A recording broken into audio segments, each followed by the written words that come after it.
Hello friends, आज हम बात करेंगे लाइसोसोमल डिफिशियंसी से होने वाली एक हेरिडिटरी प्रॉब्लम के बारे में, जिसका नाम है tay sachs डिजीज़।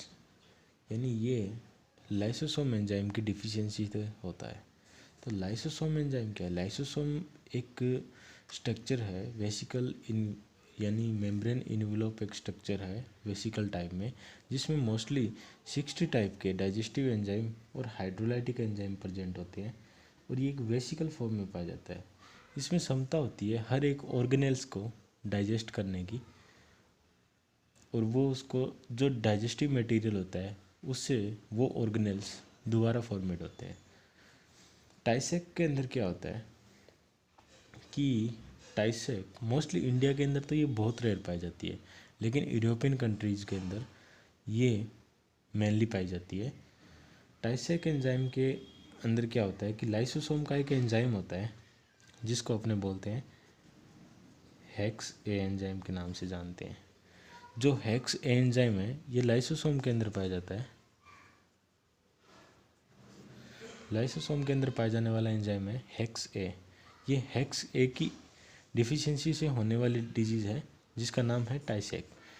हेक्स ए क्या करता है? हेक्स ए जो अपने इससे पहले हम प्लाज्मा मेम्ब्रेन जो होती है उसके एक स्ट्रक्चर के बारे में थोड़ा सा डिस्क्राइब करते हैं।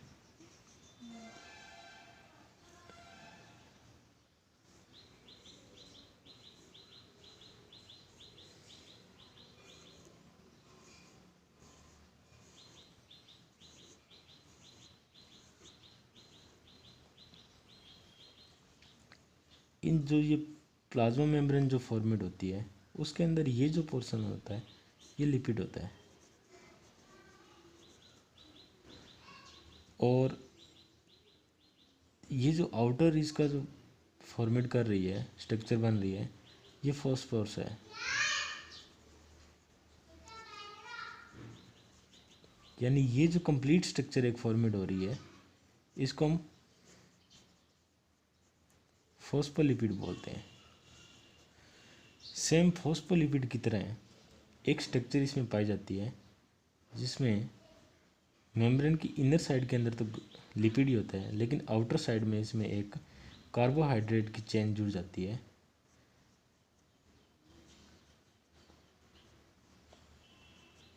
उसको हम बोलते हैं ग्लाइकोलिपिड।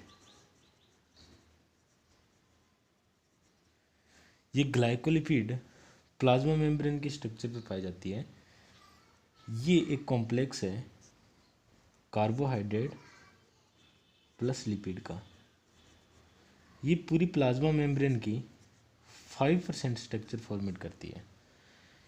यानी फॉस्फोलिपिड है वो सबसे ज़्यादा 70% योगदान होता है इसका प्लाज्मा मेम्ब्रेन को बनाने में, फॉस्फोलिपिड का। और जो ग्लाइकोलिपिड है उसका होता है 5% योगदान। इसके अलावा एक आता है कोलेस्ट्रॉल होता है, जिसमें स्टेरॉइड आ गया ना, स्टेरॉइड या कोलेस्ट्रॉल, इसका 20% तक योगदान होता है प्लाज्मा मेम्ब्रेन बनाने में। तो जब ये ग्लाइकोलिपिड है ये एक ऐसी स्ट्रक्चर होती है जो प्लाज्मा मेम्ब्रेन पे पाई जाती है, और इसके अंदर जो बॉन्ड्स होते हैं, यानी इसमें एक लेक्टिन क्या है? लेक्टिन कार्बोहाइड्रेट बॉन्डिंग प्रोटीन है। लेक्टिन कार्बोहाइड्रेट बाइंडिंग प्रोटीन है जो इसकी स्ट्रक्चर में पाया जाता है। अब ये एक कार्बोहाइड्रेट दूसरे कार्बोहाइड्रेट को ये लेक्टिन के थ्रू अटैच करता है। तो जो भी एक सेल होती है वो दूसरी सेल से लेक्टिन इस कार्बोहाइड्रेट बॉन्डिंग जो प्रोटीन है उसके थ्रू एक सेल से दूसरी सेल के साथ जुड़ता है, और ये क्या करते हैं, एक सेल की स्टेबिलिटी को निर्धारित करने का काम करता है ग्लाइकोप्रोटीन है जो। तो इसका यानी इसकी जो नॉर्मल जो स्ट्रेंथ होती है वो 5% ही होती है एक प्लाज्मा में मेम्ब्रेन में। लेकिन ये क्या होता है कि जो ये हेक्स ए है, हेक्स ए जो लाइसोसोमल एंजाइम है, ये इस प्रोटीन इस ग्लाइकोलिपिड को डाइजेस्ट करने का काम करता है। डाइजेस्ट या हाइड्रोलाइटिक करता है, हाइड्रोलाइट करता है इसको। हेक्स ए ग्लाइकोलिपिड को डाइजेस्ट करने का काम करता है। इसकी वजह से ये नॉर्मल अपनी जो इसकी जो कंपोजिशन है वो नॉर्मल रहती है, या इसकी जो स्ट्रेंथ है वो नॉर्मल रहती है। कुछ हेरिडिटरी प्रॉब्लम के अंदर क्या होता है कि हेक्स ए जो है वो एब्सेंस रहता है या शॉर्ट रहता है। तो जब हेक्स ए शॉर्ट रहेगा तो किसी भी सेल के ऊपर ये जो ग्लाइकोलिपिड स्ट्रक्चर है वो 5% से ज़्यादा आ जाएगी, 5% से ज़्यादा आ जाएगी। तो इसी ग्लाइकोलिपिड का एक टाइप होता है जिसको अपन बोलते हैं गैंग्लियोसाइड GM2। ये ganglioside GM2 mostly nerve cell पे प्रेजेंट रहता है, मोस्टली नर्व सेल पे प्रेजेंट रहेगा ये गैंग्लियोसाइड GM2। इसको डाइजेस्ट करता है लाइसोसोम का हेक्स ए एंजाइम, जो लाइसोसोम से आता है। तो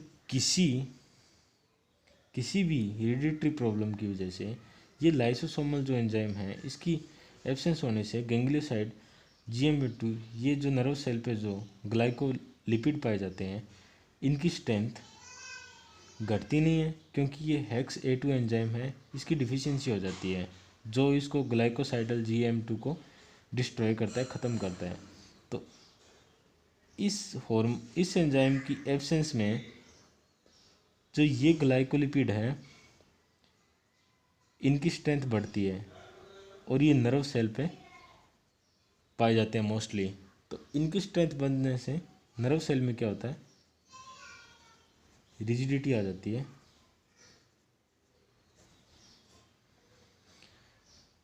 रिजिडिटी आ जाती है जिसकी वजह से इसका जो सिम्टम्स देखने को मिलते हैं बच्चों के अंदर वो मोस्टली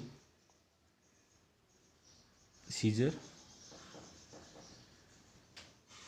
मसल रिजिडिटी,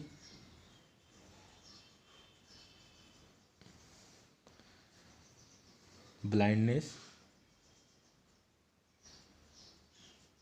ये सब। यानी कि एक बार फिर देखते हैं, ये ग्लाइकोसाइडल GM2 ये एक प्रकार का ग्लाइकोलिपिड है जो प्लाज्मा मेम्ब्रेन के अंदर पाया जाता है। इसको डिस्ट्रॉय करने के लिए लाइसोसोम एक एंजाइम छोड़ता है हेक्स ए। अब हेक्स ए एंजाइम लाइसोसोम छोड़ता है किसी भी हेरिडिटरी प्रॉब्लम की वजह से। जब हेक्स ए एंजाइम प्रॉपर रूप से नहीं सिक्रीट हो पाता तो गैंग्लियोसाइडल GM2 की संख्या में बढ़ोतरी होती है।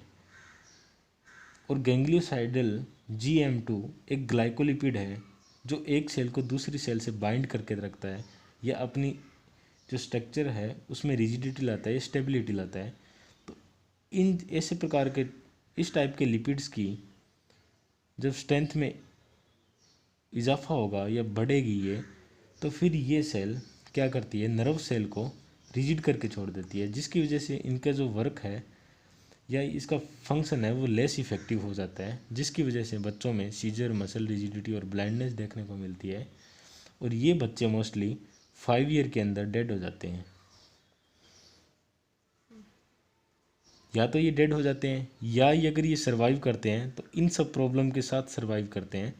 और ऐसे बच्चे इस डिजीज़ के लिए कैरियर होते हैं। वो एक जन्म से अगले जन्म में अपनी जनरेशन से नेक्स्ट जनरेशन को ये बीमारी देते हैं। और ये ग्लाइकोलिपिड सरफेस मार्कर भी होता है, तो किसी भी सेल को रिकॉग्नाइज करने के लिए ग्लाइकोलिपिड्स काम आता है, जिसको मैक्रोफेज आइडेंटिफाई करती है और इम्यून रिस्पॉन्स क्रिएट करती है। Okay, thanks.